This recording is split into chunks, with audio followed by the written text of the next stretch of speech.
Le confinement ou l'effondrement? Le confinement était-il excessif?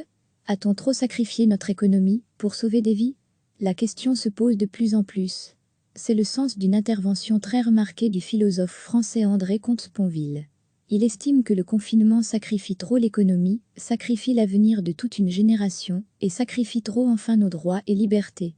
La décision du confinement révèle selon lui qu'il ne faut pas considérer la santé comme une valeur suprême par rapport à la liberté, la justice ou le bonheur. À son crédit, les chiffres de la récession annoncée sont très inquiétants. C'est du jamais vu depuis 1929, disent les économistes, c'est même pire selon certains.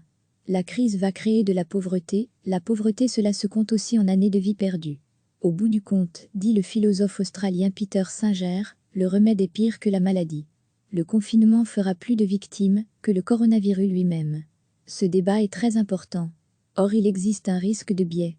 Ceux qui concluent que le remède est pire que le mal n'ont, comme nous tous, qu'une vision limitée du mal, car nous sommes dans une situation de maîtrise temporaire de l'épidémie.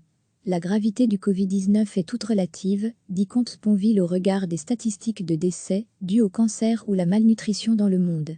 Il a raison, mais il a raison seulement parce que le confinement a fonctionné. Nous ne savons pas ce qui se serait passé s'il n'y avait pas eu le confinement. C'est donc très compliqué de lui opposer des arguments.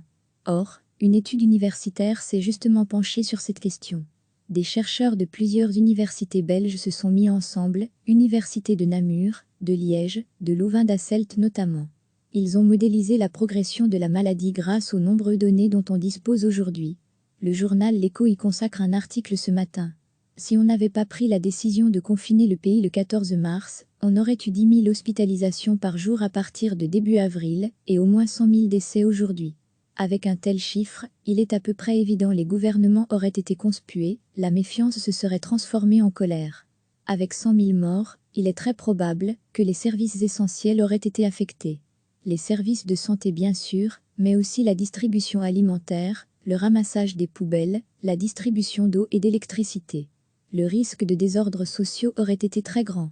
C'est le cauchemar des épidémiologistes. Avec 100 000 morts en si peu de temps, le système aurait été gravement fragilisé.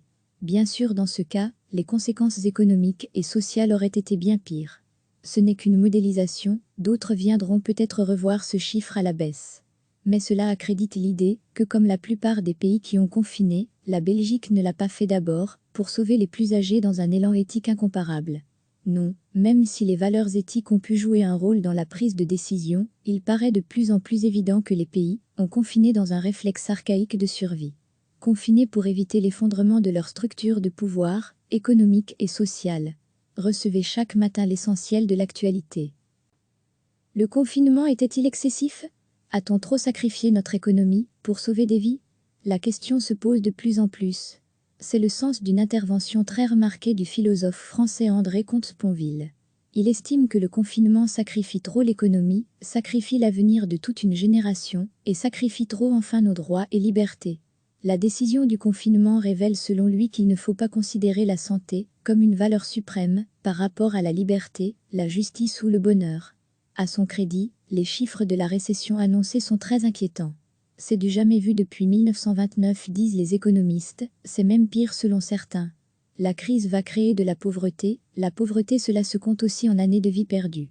Au bout du compte, dit le philosophe australien Peter Singer, le remède est pire que la maladie.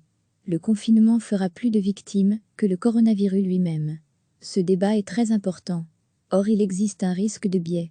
Ceux qui concluent que le remède est pire que le mal n'ont, comme nous tous, qu'une vision limitée du mal, car nous sommes dans une situation de maîtrise temporaire de l'épidémie.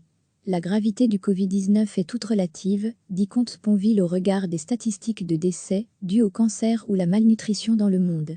Il a raison, mais il a raison seulement parce que le confinement a fonctionné.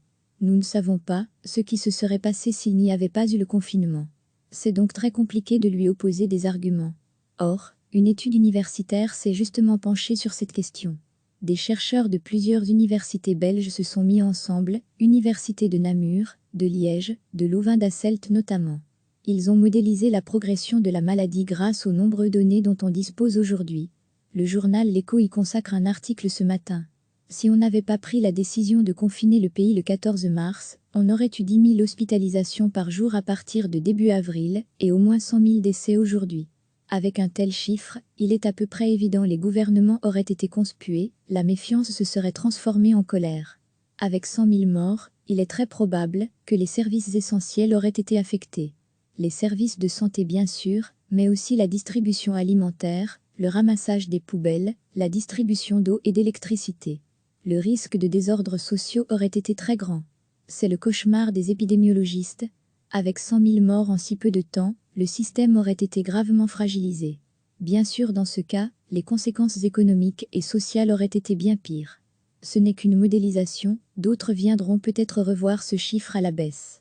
Mais cela accrédite l'idée que, comme la plupart des pays qui ont confiné, la Belgique ne l'a pas fait d'abord, pour sauver les plus âgés dans un élan éthique incomparable. Non, même si les valeurs éthiques ont pu jouer un rôle dans la prise de décision, il paraît de plus en plus évident que les pays ont confiné dans un réflexe archaïque de survie. Confinés pour éviter l'effondrement de leur structure de pouvoir, économique et sociale. Cliquez sur s'abonner pour recevoir les dernières nouvelles.